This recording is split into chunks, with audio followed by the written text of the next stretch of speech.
Hey guys, I'm going to do a Unit 9 AOL review with you, and so you'll have this video to prepare with along with your study guide, which is projected on the screen. Just give you a little heads up with the test so you're aware. There are 15 multiple choice questions, and there are 4, 5, 6, 7, 8, 9, 10 short answer questions. Of those short answer, 2 of them, actually pretty much all of them, are going to be cartoon analysis. You'll get a cartoon. 2 cartoons, one dealing, and actually both of them obviously dealing with the Cold War, different Cold War policies in which you'll have to analyze the cartoon, figure out what is going on with that cartoon, and then write a little bit about it. I think you'll do great. Both cartoons are about things we've talked about: Truman Doctrine, the Marshall Plan, about Joseph Stalin and what he was doing with buffer zones and creating buffer zones. And so you'll be pretty comfortable with them. Just take your time, make sure you fully analyze the cartoon and answer what the question is asking for. Okay. So let's go through some of the stuff you have here on your study guide. First off, make sure things you remember with your Potsdam and Yalta conferences. First one here is that this was really a time where Joseph Stalin and the Soviet Union is trying to create their buffer zone, trying to create their area in which you had Soviet communist Russia, and then you had kind of their buffer smaller countries, and then the rest of the capitalist nations. Bernard Baruch's atomic plan. That was the atomic plan, and that the U.S. more or less said, we get to have atomic weapons, we get to develop them, and no one else does. And so you think about looking at that from a Soviet perspective, they would not like the idea. They would feel like they were being unfairly treated and denied their opportunity to develop atomic weapons. So that was the Baruch plan. U.S. gets to develop them, no one else does. The Soviets wouldn't really like that. Number 3 on here, the Iron Curtain.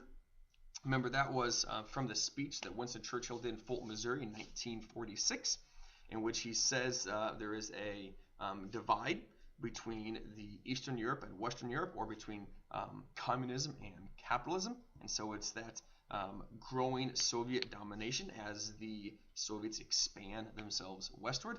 That Winston Churchill said now there is an Iron Curtain dividing these 2 groups. Truman Doctrine, talked about that. That's basically the idea of containment.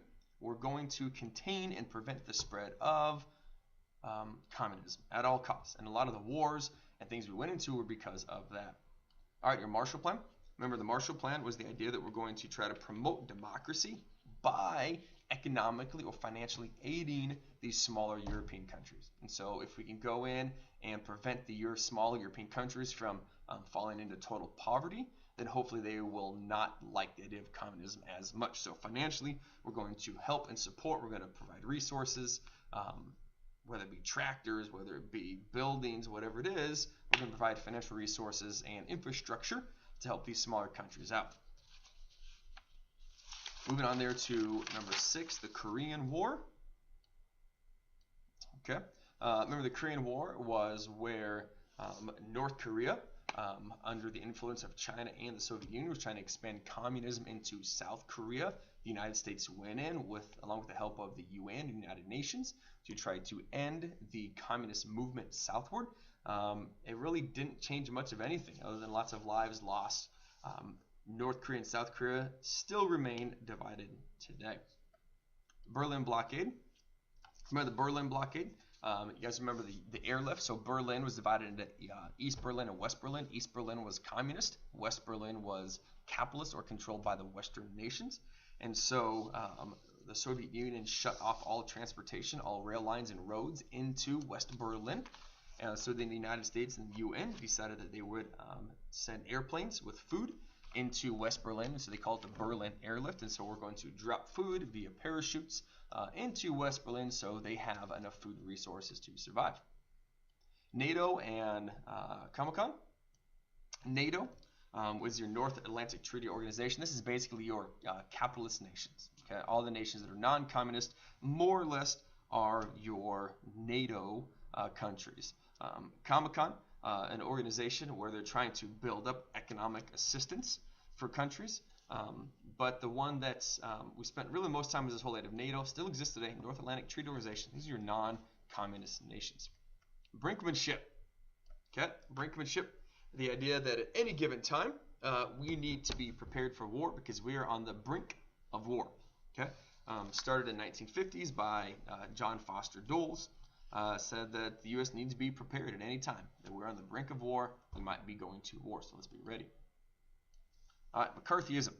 Okay, you guys remember Joseph McCarthy? He was the senator that started accusing Americans of being communists. He said that there are communists amongst us within our ranks, and in a given time, we need to draw them out. And so he started publicly calling out not only just people, but also those within the United States government, and accusing them of being communist. Caused a lot of heartache just for job loss, businesses being closed, people being arrested because of the accusations of communism. We've learned, all right, in the end, that his accusations got so extreme that he really lost a lot of his credit. All right, number 11 here, difference between first, second, and third world nations. Your first world nations, those are big ones, like United States, France, some of these larger countries that are financially, economically taken care of. Second world nations, those that are in the middle, that they're on their way, they're doing pretty good. And then your third world nations, those that are in heavy poverty. They haven't economically advanced to where they are as self-sufficient as some of your larger countries. So you think of third world nations, maybe some of your smaller African countries, some of your, you might say some of your island nations, some of your Latin American nations, some of your South American nations, those smaller nations that haven't financially, economically been able to keep up as well. Nothing wrong with them. It's just more of a level of economic stability between first, second, third world nations. Most oftentimes you hear about first and third world nations. You don't hear second world as often. The following people. All right. You should be familiar with some of these. A few key ones just want to point out. Alger Hiss. Okay, you remember Alger Hiss was served as an advisor to the president at the Yalta Conference, but then he was accused of spying for the Soviet Union while working in the State Department. He ends up being convicted of perjury or lying and sent to prison. They did say when it all came out years later, he actually was a spy, but at the time he lied about it. So it's Alger Hiss. Claus Fuchs, we didn't talk a whole lot about. Joseph McCarthy, we've talked about him. He's the guy that was accusing people of communism. Rosenbergs, you guys remember the Rosenbergs? They were the people who were supposedly selling the secrets to the Soviets on building atomic bombs. Ethel Rosenberg, the wife, they come to find out she really probably didn't have anything to do with it. It was more just her husband, and her husband actually was selling spies to or secrets to the Soviets on atomic bombs. They were both killed because of their crimes. But they killed. They're really the only two that were officially killed for their association with the Soviet Union. Federal Civil Defense Administration. Okay, remember this was an organization set up by the government to prepare people for nuclear attack. Okay, to help civilians get ready for that coming problem. Julius and Ethel Rosenberg, already talked about that earlier up here. Rosenbergs, again, they were accused of selling and giving secrets of the atomic weapons to the Soviets. Again, Julius, they say historically he actually probably did do it, whereas Ethel was just really protecting her husband. All right, again, the idea of containment, we're going to contain communism. We're going to keep it from spreading, whether by building walls, whatever it is, we want to keep it from spreading.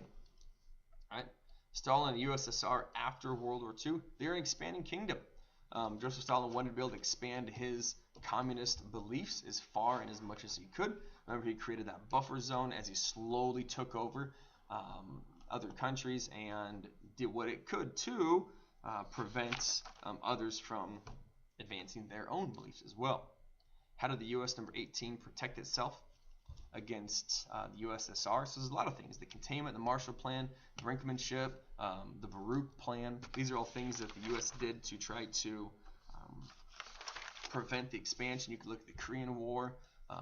Eventually, when we get to it, look at the Vietnam War. These are all things the U.S. did to prepare for the atomic age and prepare in defense to the USSR. You might even look at them putting bombs or missiles in Turkey and being prepared to launch those missiles. We talked about Cuban Missile Crisis a little bit, where the U.S. was afraid of those bombs in Cuba, which they were, and so the U.S. also had them in Turkey. So they were prepared for attacks. They were prepared at any given time that we can fight back. The whole idea of brinkmanship at any given time. That's pretty much it, guys. I would go back, watch it again, go through that study guide, be prepared for the test again. There's 15 multiple choice.